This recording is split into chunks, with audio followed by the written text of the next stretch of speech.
জীবন কখনো কখনো এমন গল্প লিখে যা শুধু জয়ের জন্য নয়, সেটা হয় ভালোবাসার, আত্মত্যাগের আর এক ভ্রাতৃত্বের গল্প। এই গল্প সেই জো বার্নসের, যিনি ব্যাট হাতে শুধু রানের জন্য লড়েননি, লড়েছেন এক অসমাপ্ত স্বপ্নের জন্য।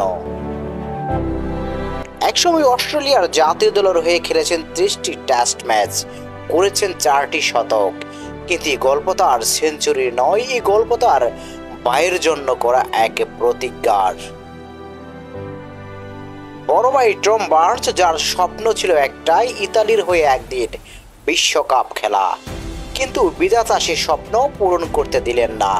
হঠাৎ করে চলে গেলেন তিনি, অন্ধকারে রেখে গেলেন ছোট ভাই জো বার্নসকে, আর রেখে গেলেন এক অসমাপ্ত স্বপ্ন।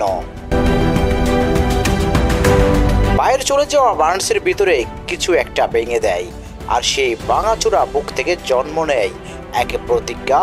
জো বার্নস ঠিক করলেন, বাইরের স্বপ্ন আমি পূরণ করব, আমি ইতালির জার্সিতে খেলবো।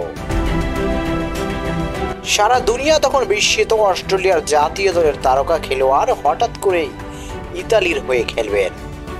কিন্তু এটা তো শুধু দেশ বদলের গল্প নয়, এটা তো এক ভালোবাসার লড়াই। এবং অবশেষে 1 বছর পর কথা রাখলেন জো বার্নস, ব্যাট হাতে জ্বর তুললেন এবং ইতিহাস গড়লেন।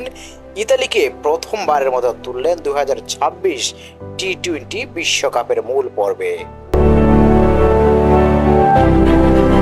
এটা কেবল এক জয়ের গল্প নয়, এটা প্রমাণ করে ভালোবাসা যদি সত্যি হয়, তাহলে তা পাহাড় ভেঙে পথ বানিয়ে দেয়।